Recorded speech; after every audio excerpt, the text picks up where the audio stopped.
buenas tardes. Gracias a los que están aquí en este momento de compartir estas charlas tan interesantes. Fabulosa esta primera introducción, ¿verdad? A este tema. Quiero presentarles ahora a Rodrigo Quintero. Por aquí lo podemos ver aquí con su cámara activada. Muchas gracias, Rodrigo. Gracias por aceptar esta invitación y estar en este momento con nosotros. Me voy a permitir dar una pequeña breve reseña con respecto a tu trayectoria. Bueno, pues Rodrigo es egresado de la licenciatura en Estudios Internacionales por la Universidad de Monterrey, la UDEM. Ha participado como ponente en diversos foros y eventos académicos en la Universidad de Texas en Austin, la Asociación Mexicana de Estudios Internacionales y de la UDEM. Formó parte del Instituto Panamericano de Geografía e Historia, así como reportero de política y comercio en la agencia de noticias del Estado mexicano Notimex. Qué interesante, qué diversas actividades. Esto es lo que me parece más interesante, Rodrigo, a tu joven trayectoria, ¿verdad? Ya eres autor de 2 libros, el primero de ellos, La Ruta del Arcoíris en la Sultana, me imagino que te refieres a Monterrey, ¿verdad? Publicado en 2015. Y otro, que del año pasado, felicidades, es muy reciente, Sueños Transfronterizos. Es consultor para la implementación de proyectos y estrategias para lograr la igualdad laboral de las personas trabajadoras del hogar. Actualmente es estudiante de la maestría en Derechos Humanos en la Universidad Iberoamericana. Pues bienvenido, Rodrigo, muchísimas gracias. Gracias a ustedes. La verdad que es un placer tener a gente pues con trayectorias tan padres, ¿verdad? Y bueno, pues para iniciar esta charla, pues nuevamente tenemos alrededor de 50 minutos. Tengo aquí algunas preguntas con los que pues te pido pues se vayas desenvolviendo libremente. Y pues la primera de ellas es esta. ¿Cómo inicia el movimiento LGBT en Nuevo León? Bueno, para contestar esa pregunta, yo creo que tenemos que comenzar por describir cómo empezó en México, porque vamos a ver ciertas características que van a ser muy diferentes en el contexto de Nuevo León al de la Ciudad de México. ¿Sí me escucho bien, verdad? Perfectamente. Ok. En México, el movimiento comienza, digamos, desde un grupo de activismo de los jóvenes universitarios de la UNAM, y muchos de ellos ya venían de, digamos, de esta lucha del 68 previo, ¿no? Entonces, el movimiento en su mayoría va a ser laico y va a surgir a partir de la discriminación del entorno, tanto laboral como académico, que estos muchachos notan. Estos muchachos a los que les llamo, bueno, ya unos ya habían salido de la universidad, por ejemplo, Carlos Monsiváis, y había otros más jóvenes, y se hace, por ejemplo, Luis González de Alba, quien fue partícipe del movimiento del 68, hace el primer manifiesto gay, que se llamó Contra la práctica de la ciudadanía como botín policíaco. Ese manifiesto fue firmado por 84 académicos e intelectuales. Por ejemplo, estaba Juan Rulfo, Elena Poniatowska, Manuel Felgueres, vaya, lo firmaron mucho. Y lo curioso es que comienza también en este preciso momento en donde las corrientes reivindicativas se van a dar lugar en diferentes partes del mundo, ¿no? Tenemos los movimientos feministas muy fuertes, tenemos los movimientos del 68, los estudiantiles en todas o buena parte del mundo, tenemos el movimiento de afrodescendientes, en fin, el movimiento de pueblos originarios. Entonces, este movimiento desde el centro se encuadra en esta lógica. En Monterrey va a ser totalmente diferente. De hecho, los procesos por los que va a empezar, curiosamente, es algo que golpeó demasiado al activismo en otras latitudes. Por ejemplo, en Monterrey, como va a empezar, es a partir de una alianza entre la Secretaría de Salud y los activistas para poder enfrentar la pandemia del VIH. Eso es bien interesante. Cuando se había dado este movimiento político, la forma de que el activismo entró a la agenda en el estado de Nuevo León fue precisamente a partir de la emergencia sanitaria. Entonces, ese es un primer momento, ¿no? El segundo momento, que justamente, por cierto, bueno, igual lo platicamos más al rato, pero los activistas, muchos de la primera generación de activistas, se conocen en un programa que hace Nino Canún, que se llamaba ¿Usted qué opina?, que viene a ser aquí a Monterrey, y entonces ahí se conocen, porque iban a hablar precisamente sobre VIH-Sida, y bueno, pues ahí es un primer encuentro. La segunda corriente de desarrollo de activismo, esta les va a parecer mucho más interesante porque viene desde la iglesia, de la Iglesia Católica.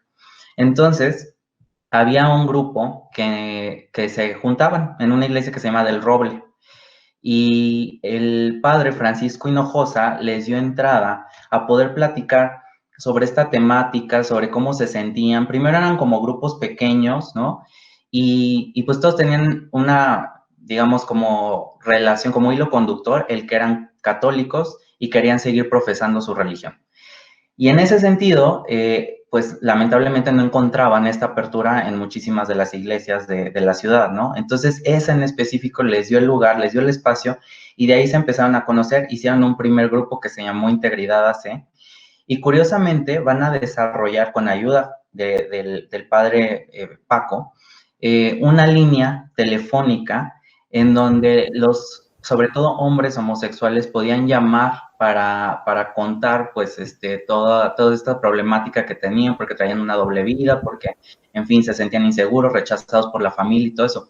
Y no fue gracias vaya, fue súper difícil meter la línea en el periódico. De hecho, me contaban los activistas que cuando ellos fueron a pedir autorización al periódico, pues no los dejaron, ¿no? Y luego llegó el sacerdote y el periódico dijo, sí, por supuesto que podemos poner aquí el anuncio, ¿no? Entonces, es bien interesante esos dos factores, ¿no? Primeros dos factores. Para ubicarnos en el tiempo, ¿en qué año sucedió esto de esa publicación en el periódico? Solo por tener un contexto en el tiempo. En el caso de Monterrey, todo esto comienza a partir de los primeros signos de la pandemia de VIH en 1983. Lo del periódico es posterior, ya es a principios de los 90. Pues bastante joven. Sí. Creo que esta pregunta ya ha sido un poco respondida con lo que nos acabas de platicar, ¿verdad? Pero creo que lo que al día de hoy hemos vivido en el 2020, pues han pasado muchas cosas de estos primeros antecedentes. La pregunta es, ¿quiénes son las organizaciones han sido claves en esta lucha? Bueno, hay varias generaciones de activistas. La primera generación, como les comentaba, pues sí se terminan conociendo y comienzan precisamente con la emergencia del VIH, ¿no? Era algo imperante. Y entonces tenemos a Joaquín Hurtado, tenemos a Hilda Esquivel, tenemos a Joaquín Delgadillo, Abel Quiroga, María Aurora Mota, Jorge Galván, después Vicky Ponce, poco después. Todos estos activistas se conocen en ese primer momento y empiezan a hacer una serie de organizaciones que precisamente iban a tratar eso. Por ejemplo, Acodemis, GES, después vendría COMAC, y bueno, una gran línea dedicada al combate contra el estigma de VIH. Por el otro lado, los otros activistas son los de la iglesia que les platicaba. Hubo un momento en el que, bueno, la iglesia, digamos, es inaugurada por un pasto, estaba Paco Hinojosa, y después de eso va a llegar en un segundo momento la iglesia de la Comunidad Metropolitana. La iglesia de la Comunidad Metropolitana es muy interesante porque es una iglesia que se desarrolla en Estados Unidos a partir del rechazo que hay precisamente a los grupos de la diversidad sexual. Entonces muchos le conocen como la iglesia gay, pero realmente es una iglesia incluyente, no es que sean nada más para personas del colectivo LGBT. Entonces, esta iglesia también, como vio la situación que se vivía en Monterrey, digamos, los primeros párrocos que estaban ahí, pues sí fueron, como Fernando Frontán, sí fueron bastante activistas, aunque realmente tal vez esa no era su función, pues sí sirvieron mucho para empoderar a la gente. De ahí, por ejemplo, salió un grupo muy interesante que se va a llamar COMAC, de Tony Nevares, en donde ellos, a partir de esta tradición de inclusión cristiana, pues van a retomar esos valores y entonces van a también formar grupos de personas trans, grupos de jóvenes, grupos de diferentes temáticas, ¿no? Se empieza a diversificar, digamos, la temática. ¿Por qué? Porque los activistas lo que veían es que, pues, el tema del VIH no era lo único. Se estaba viviendo discriminación, se estaba viviendo rechazos en las casas, en el sector laboral, violencia en muchos sentidos. Una de las cosas, por ejemplo, que me parecen muy interesantes de esos primeros activismos es la creación de la Casa Oasis. Entonces, esa casa fungió durante muchos años precisamente para proteger a jóvenes que sacaban de sus casas, sus familias, ¿no? Porque no los aceptaban. Y bueno, ahí terminaban, se daban talleres, se les enseñaba a oficios, etc., ¿no? Me comentaba María Aurora que hubo varias chavas trans que lograron poner, por ejemplo, sus estéticas. En fin, fue un momento muy, muy conmovedor, ¿no? Para toda esta gente que logró hacer una familia en ese centro. Muchas gracias. Una tercera pregunta que tenemos por aquí es, ¿cuándo iniciaron las marchas LGBT en México y en Nuevo León? ¿Y cuáles fueron los motivantes para marchar? Ok, esa está padrísima, porque fíjense, la Marcha de México comienza en 1978, la primera, y no fue tal cual una marcha dedicada al movimiento LGBT, sino que activistas LGBT se unen a la conmemoración del 68, que por cierto también en ese momento estaban marchando las personas favorables a la Revolución Cubana, ¿no? Entonces como que se juntaron varias marchas ahí. Y ya la siguiente año, ahora sí, nada más va a ser la marcha LGBT en 1979, esto en la Ciudad de México. Esta marcha, por ejemplo, va a estar muy influenciada por los primeros grupos como es el Frente de Homosexual de Acción Revolucionaria, el FAR, y bueno, y otros grupos, OIKB, del Closet de Sor Juana, en fin, bastante militantes, por cierto, eran grupos muy aguerridos, evidentemente por el contexto. También juega un papel muy importante la ideología, ¿no? Porque acordémonos, es plena Guerra Fría, sí hay una corriente definitivamente de izquierda que marca al movimiento. De hecho, bueno, si lo vemos es Frente Revolucionario, pues evidentemente sí está muy apegado a las corrientes de izquierda. Y en Nuevo León, este proceso se va a trazar varios años, no va a ser nada sencillo y va a tener lugar hasta el año 2001. Entonces ya el contexto es totalmente diferente, ¿no? La marcha en Nuevo León, que al principio de hecho fueron muy pocos. La primera marcha la lleva a cabo Alfonso Torres, después le pasaría la estafeta a María Aurora Mota de GES. Y si quieren indagar más en este tema, por cierto, la autora Daniela Mendoza, hay un libro que se llama El que no brinque es Buga, y trata precisamente todas las marchas del orgullo en el caso de Monterrey. Ahora, ¿qué es lo importante de la reivindicación finalmente? O sea, la reivindicación de las marchas evidentemente es político, pero es la necesidad de que nosotros ocupemos el espacio público. Eso es principalmente. O sea, si no se habla, no existe, ¿no? Entonces, y las demandas se tenían que mencionar, las demandas se tenían que hacer públicas, la gente tenía que salir. Recuerdo que en esta primera marcha lo que me platicaban es que mucha gente salió con antifaces y máscaras porque tenía muchísimo miedo de ser reconocida. Se reconoció en el trabajo, se reconoció por sus amigos o incluso se reconoció por su propia familia, ¿no? O sea, había gente que había salido y que estaba muy temerosa de eso. Y para ellos fue durísimo. Pero, sin embargo, ahí estuvieron. Y te digo, las marchas se han convertido en una cuestión también lúdica. ¿Por qué? Porque tiene que ver con la representación de lo no binario, la expresión de la corporalidad libre, que evidentemente no siempre se ha permitido en muchos de los estados, y todas estas expresiones de afecto múltiples, ¿no? Entonces, la marcha realmente engloba muchísimas cosas, no nada más es una reivindicación política, es una reivindicación hasta de los propios cuerpos de las personas.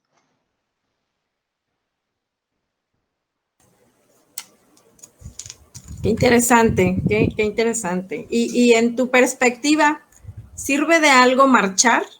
Y bueno, que ha habido cambios después de los movimientos organizados. ¿Cómo ha sido esa evolución, verdad? Quizá del 2001, refiriéndonos aquí al área metropolitana, ¿cómo se ha visto ese cambio, verdad, de las marchas? Claro.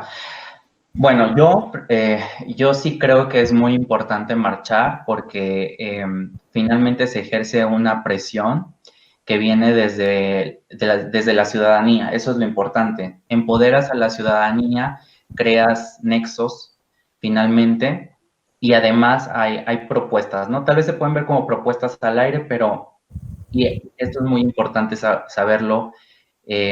Cuando la gente se empieza a organizar, de ahí se crean otro tipo de manifestaciones, ¿no? Entonces, esto lo tenemos que ver como un proceso transversal. No nada más es el hecho de marchar, sino a partir de ahí, ¿qué se va a formular como una agenda política sobre lo que queremos demandar, ¿no? Lo que está haciendo falta.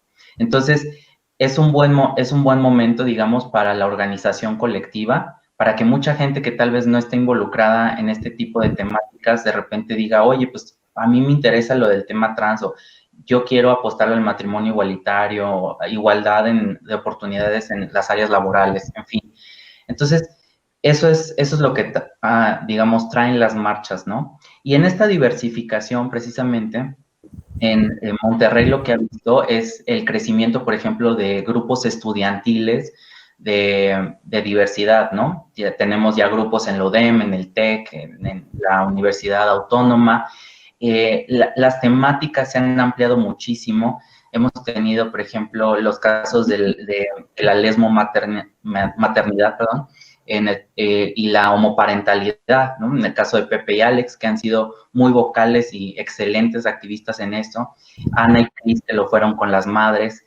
En fin, bueno, ahora ya, eso cuando yo estuve viendo ya no me tocó, pero el voguing ha sido también, lo han implementado las universidades y ha sido un movimiento padrísimo, se le ha unido muchísima gente en esto que hablábamos de la corporalidad no binaria, ¿no?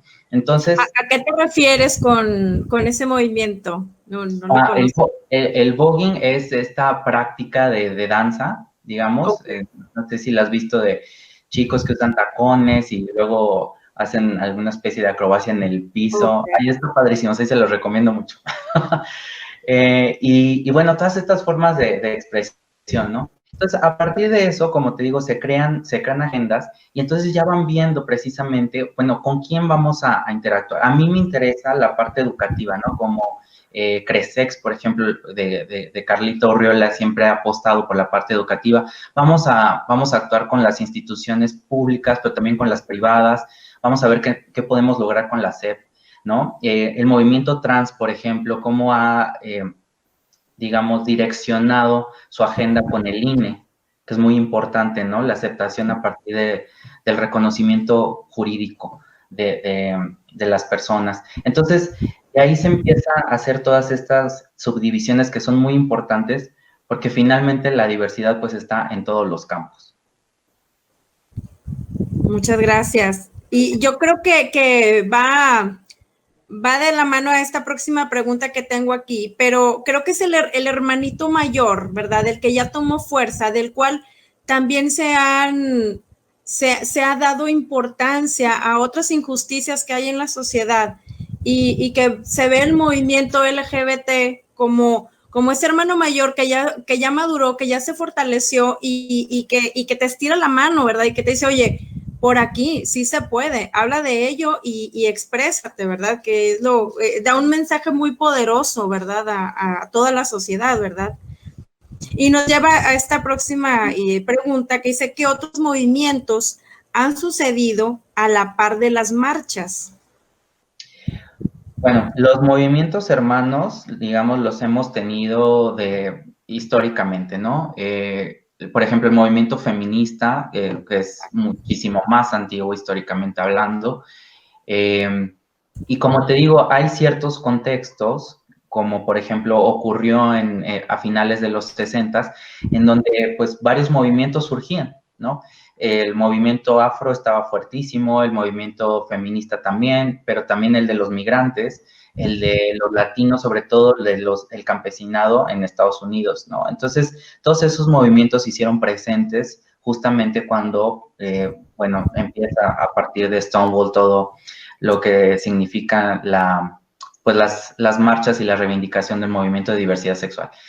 En el caso de México, bueno, tenemos que entender que nuestro proceso ha sido diferente porque tuvimos muchos años de un partido único, evidentemente un modelo autoritario, que tenía muy cooptado cualquier tipo de movimiento. Entonces, los movimientos, desde nuestro imaginario colectivo, siempre los estamos leyendo en términos de cooperativismo, ¿no? De los sindicatos, de los partidos políticos que organizaban, etc. Este resurgimiento de la sociedad civil, digamos, empieza en América Latina, comienza muy fuertemente con las transiciones democráticas que se enmarcan en la década de los 80.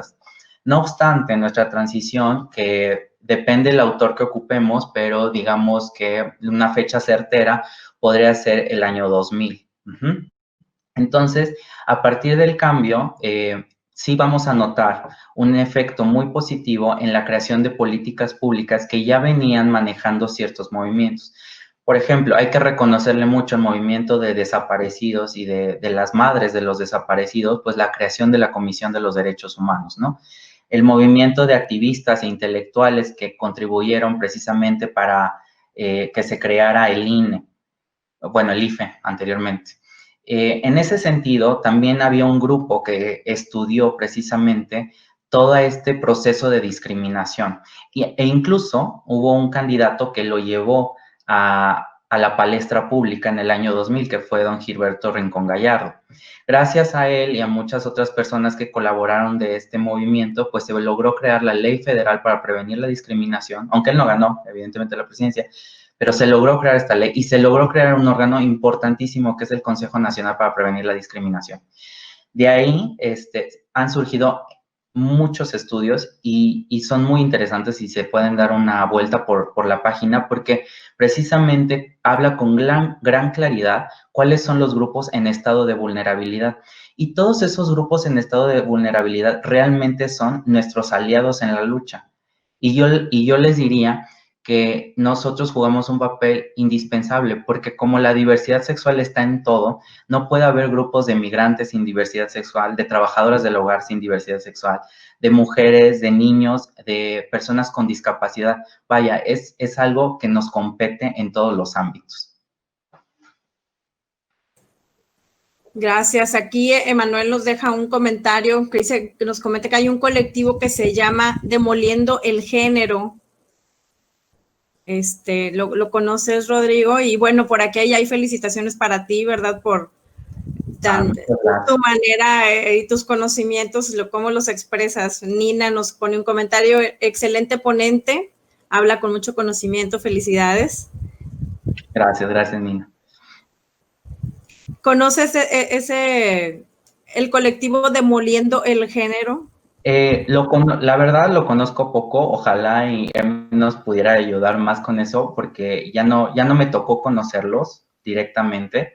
Sé que llevan a cabo actividades en las universidades y bueno, pláticas, y justamente hablan de eso, hablan de la fluidez precisamente, ¿no? De los cuerpos, de que la genitalidad no construye necesariamente el género. En fin, son conceptos que se ven en teoría de género que son muy, muy interesantes y que te llegan a replantear precisamente nuestra propia denominación frente a lo que la sociedad nos ha construido. Totalmente. Bueno, pues aquí tenemos algunas otras preguntas. La siguiente dice: ¿qué significa ser activista? Bueno, ser activista yo creo que es comprometerte a realizar cambios, ¿no? Es extraño, digo, no creo que sea el mismo proceso para todos, pero considero que has leído una problemática social y a partir de eso creas un interés particular por resolverla, ¿no? Entonces, pero también entiendes que no puedes resolver las cosas desde de una forma individual, que todas las luchas se han ganado por las colectividades. Siempre la unión de una serie de agendas son las que crean la fuerza frente a precisamente grupos de poder que posiblemente no quieren que se avance en ciertas temáticas, ¿no? Por cuestiones de las que sea, pueden ser culturales o pueden ser objetivos económicos, lo que sea, pero realmente es eso, o sea, es darte cuenta de que hay una problemática, saberlo leer y decidirte a hacer algo, ¿no? A partir de esa decisión, yo creo que también es muy importante que cualquier activista conozca, ¿no? Porque no es nada más las ganas de participar sino que necesitas un conocimiento, pues una instrucción buena con respecto a cuáles son las posibilidades de actuar frente a esta temática, ¿no? Entonces, ahí es donde es muy interesante ver cómo se planean las estrategias, porque precisamente es, bueno, ¿qué vamos a hacer con el gobierno municipal? ¿Qué vamos a hacer con el gobierno estatal? ¿Cómo vamos a actuar a nivel federal? ¿Cómo vamos a actuar con los sindicatos? ¿Cómo vamos a actuar con las patronales? ¿Cómo vamos a actuar con las escuelas, ¿no? Con las iglesias, con la ciudadanía en general? ¿Cuál va a ser nuestro método de comunicación y a quiénes les podemos llegar, a través de qué plataformas? Entonces, todo eso engloba realmente el querer apostarle al activismo, que no es nada sencillo porque además no paga, o en la mayoría de los casos no paga. Y sí, es bastante amor al arte, al menos en México. Ya lo creo. Aquí tengo estas preguntas de quiénes pueden ser activistas, pero creo que es algo que ya nos ha respondido. Realmente quienes muestren ese interés genuino y ahora sí que se sumen al grupo, ¿verdad? Pero a lo mejor en tus palabras, que lo puedas ampliar. Sí, mira, yo creo que actuar de manera colectiva es muy importante, yo diría esencial. Sin embargo, también he tenido experiencias con compañeros que de forma, digamos, individual han propuesto en sus empresas, ¿no? Conozco el caso de PepsiCo, en donde pues surge de un interés individual y dice, híjole, la verdad es que no sé cómo lo vayan a tomar, pero bueno, le voy a intentar, ¿no? Le voy a preguntar a mi jefe ¿no? Y tuvo buena respuesta, no se lo esperaba, pero afortunadamente lo tuvo, ¿no? El jefe no tuvo problema, luego la de recursos humanos tampoco, no sé qué, y entonces empezó a implementar, claro, ya una vez que tiene asegurados los permisos, pues ya empieza a hacer esta red, ¿no? Si queremos así, de activismo dentro, y es muy interesante eso, pero sí te digo, es un compromiso social. Ahora, bueno, sí, eso. Gracias. ¿Cómo puede una persona ser activista y cómo nos pudiéramos sumar al cambio? Bueno, precisamente hablando sobre el activismo, y les voy a mencionar algo que dice Fernando Somoano, es un académico que habla precisamente sobre este tema de activismo. Y el activismo hay diferentes tipos. Entonces, tienes este activismo que surge de un contexto particular, ¿no? Por ejemplo, lo que estamos viendo ahorita es un ejemplo muy bueno, lo que estamos viendo en Estados Unidos en este momento, ¿no? Se da a partir de una violación a derechos humanos y de repente las bases, sin estar necesariamente organizadas, salen a la calle a demandar algo, ¿no? Que es respeto, que es que se acabe la violencia en contra específicamente de este grupo, que son afrodescendientes. Y bueno, ese es un tipo de activismo. Aquí también lo hemos tenido, sobre todo en la agenda de las mujeres, cuando ha habido feminicidios, ese activismo ha surgido.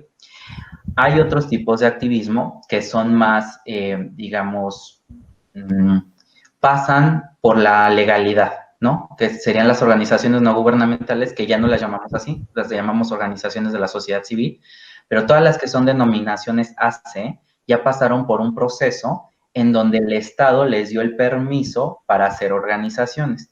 Eso no quiere decir que sean menos activistas que los otros, nada más les estoy dando una diferencia que siempre es muy discutida y es muy interesante su debate, porque las ONGs en principio, como regreso a lo que dice el autor samoano, son jurídicamente distintas al gobierno, ¿no? Número uno. Deben de ser constituidas como organizaciones sin fines de lucro y que tengan autonomía en sus capacidades de decisión. Si vemos estos principios, pueden ser demasiado rígidos y bien, si estudiamos el caso de las organizaciones, muy pocas cumplirían con eso, porque evidentemente también tienen que sobrevivir de algo, necesitan presupuesto y esta discusión siempre sale a la luz, ¿no? Entonces, quien te da el presupuesto es quien manda. Ese es un caso interesante. Entonces, como vemos, hay diferentes tipos de activismo. Está este activismo que surge y que puede llegar a tener una agenda política o bien se puede diluir, ¿no? En el contexto, pasan los días y ya se pierde la temática y puede haber unos activismos con ONGs que sí están, digamos, registradas y que hacen un trabajo constante. En ese sentido, por ejemplo, el Consejo Cívico de Instituciones, ¿no? Que tienen ahí en Nuevo León, es muy interesante porque trabaja con todos los principios de democracia y sí trabaja de la mano del Estado, pero precisamente pues para calificar todo lo que el gobernador hace o los presidentes municipales, ¿sabes? La parte de políticas públicas. Entonces, los activismos son muy amplios, muchas veces entre ellos se critican, pero creo que todos son necesarios. Gracias, Rodrigo. Tengo por aquí en el chat, Emanuela se menciona al grupo Demoliendo Género, lo mencionó por el voguing, me imagino que es un grupo que también lo practica, ¿verdad? Y por aquí Sergio Mendoza, tenemos una pregunta, dice, ¿cómo consideras o prevés el desarrollo futuro del movimiento LGBT en México y más particularmente en Monterrey? Bueno, el movimiento en México se caracteriza porque, por ejemplo, a nosotros nos costó muchísimo trabajo conformar una unión de distintos movimientos que había en los estados, ¿no? Entonces, el año pasado se dio un gran paso en la constitución de lo que hoy conocemos como la Coalición Mexicana LGBTTI+, que es una agrupación precisamente que conglomera a todas las ACES. Definitivamente, las ACES son muy diferentes dependiendo de los estados. México es un crisol realmente de ideas, de comportamientos, de personas, o sea, muchas veces, incluso lo vimos con Coahuila, ¿no? Cuando estaba yo viviendo en Nuevo León, yo nunca pensé que ellos fueran a tener el matrimonio igualitario antes que los neoloneses, y sin embargo ocurrió. Entonces, vaya, no es una cuestión muchas veces de estados que sean económicamente más fuertes o que tengan una sociedad civil más unificada. Hay muchísimas cosas que intersectan este tipo de resultados, ¿no? Entonces, ¿qué va a pasar? Bueno, creo que va a depender mucho de las agendas locales. Definitivamente, se está haciendo un gran esfuerzo por terminar ya, que sean los últimos estados que quedan por legislar sobre el matrimonio. Lamentablemente se trató de hacer a nivel federal. Ustedes recordarán todavía en tiempos de Peña Nieto hubo una propuesta desde la presidencia y los grupos contrarios pues sí detuvieron todo el proceso. Entonces esto pues alentó, digamos, este procedimiento, el cual se ha tenido que llevar pues estado por estado y en muchos casos a partir de una serie de amparos que se interponen. Pero esto es lo interesante porque ahí es como precisamente los movimientos de activistas pues dan uso de todas estas herramientas que existen, ¿no? En este caso, pues las jurídicas como es el amparo. Y también basarse en resoluciones que ha tenido, por ejemplo, la Comisión Interamericana o como se platicaba en la otra exposición, los principios de Yogyakarta, ¿no? En donde el Estado mexicano se ha comprometido a respetar los derechos humanos de las personas LGBT y bueno, ahí tenemos una base importantísima para poder defender estos derechos en cualquier contexto. La velocidad con lo que van a ir avanzando, pues no lo podría yo ahorita contestar, pero definitivamente sí se necesita un sistema de complementariedad, porque, por ejemplo, justamente ayer platicábamos con un colectivo que se llama Infancias Trans, En la Ciudad de México está ahorita muy fuerte el tema precisamente de infancias trans en el Congreso, ¿no? Porque a partir del reconocimiento, se pasó, digamos, del reconocimiento de la transexualidad por una vía jurídica a una vía administrativa, pero esto solamente recae en las personas mayores de edad, a partir de los 18 años. ¿Qué pasaba con nuestros adolescentes o con nuestros infantes que se dan cuenta que tienen las características de transexualidad? Entonces, bueno, hay todo un planteamiento sobre esto y pues muchas veces la misma se avanza un poco en ciertos casos. Nos platicaba el compañero, un hombre trans que estuvimos entrevistando el día de ayer, que por ejemplo, bueno, ya no tienen problemas con el acta, ¿no? En la Ciudad de México, pero ¿qué crees? Que él es de Veracruz y resulta que ahí no se ha aprobado la ley para el reconocimiento de las personas trans. Entonces, aunque se les pida que ya hay un acta nueva en la Ciudad de México, los otros, pues simplemente te dicen, bueno, nosotros no hemos legislado, entonces para nosotros esa persona no ha cambiado de sexo, o sea, sigue siendo esto, ¿no? Y me dice, imagínate, o sea, te atrasan para trámites de lo que quieras, el INE, el pasaporte, tu cédula, vaya, ¿no? Lo puedes nombrar. Es dificilísimo. Entonces, tratar precisamente de que todos los estados marchen a la misma velocidad, yo creo que va a ser, o es más bien, una de nuestras principales encomiendas, ¿no? Porque sí, definitivamente, el que unos tengan ya un avance, que qué bueno que lo tienen, y otros estén rezagando, pues definitivamente sí te plantea un país que avanza a dos velocidades, y eso es terrible porque finalmente hay ciudadanos de segunda y de tercera, ¿no? Gracias, Rodrigo. Bien interesante la reflexión, que tienes razón. La verdad es que si no se empareja en ese sentido, va a ser un cuento pues muy tortuoso para cualquier trámite, para cualquier cosa sencilla como una licencia de manejar o alguna... O sea, tenemos otra pregunta por aquí de Nina y yo creo que podemos ir formulando alguna otra pregunta más. Si alguien tiene interés de dejar otra pregunta, voy a leer la de Nina. Nos dice, ¿hay instituciones abiertamente aliadas en los estados de la sociedad civil que sean como catalizadores de la agenda?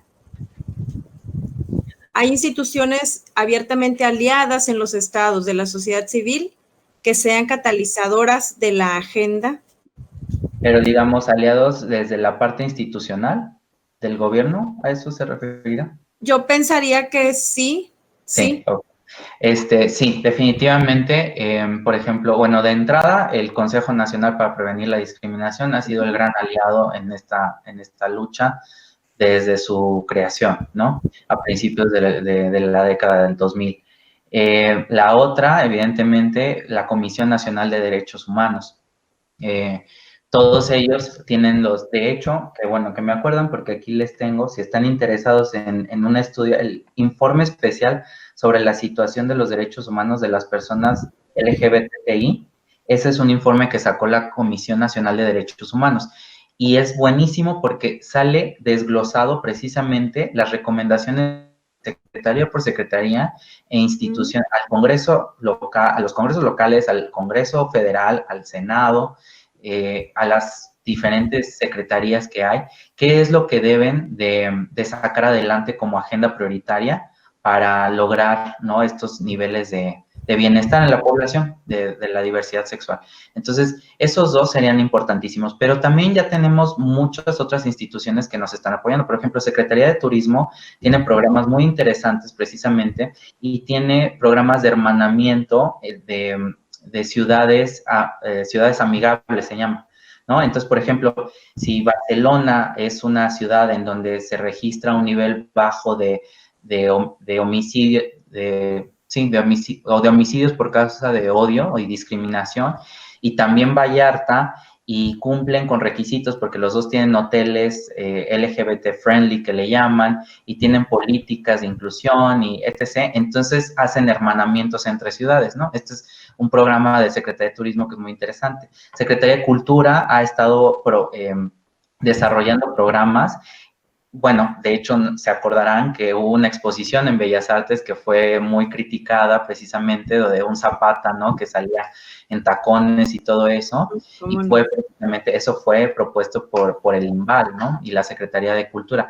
Nos han dado el apoyo totalmente, ¿no? Desde la parte también hay que mencionar el Fondo de Cultura Económico, la parte de la promoción de la lectura también ha estado presente en eso, la Secretaría de Trabajo a través de la Profedet también. Entonces, sí ha habido, digamos, esfuerzos por parte de ciertas secretarías en donde yo siento que estamos atorados todavía es en los niveles, en las entidades federativas, en donde no necesariamente los gobiernos locales pues han tenido esta intención también de avanzar a la misma velocidad que el federal.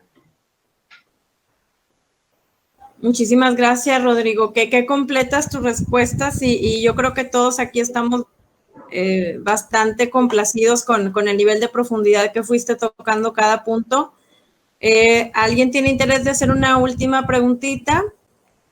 Si no es así, bueno, para nuevamente darte las gracias a nombre de Experts. Y gracias a ustedes. Nada más, para terminar, me parece importante sobre el punto... ¿Perdón? Adelante, adelante. Sobre el punto que mencionaban, que qué es lo que podemos hacer.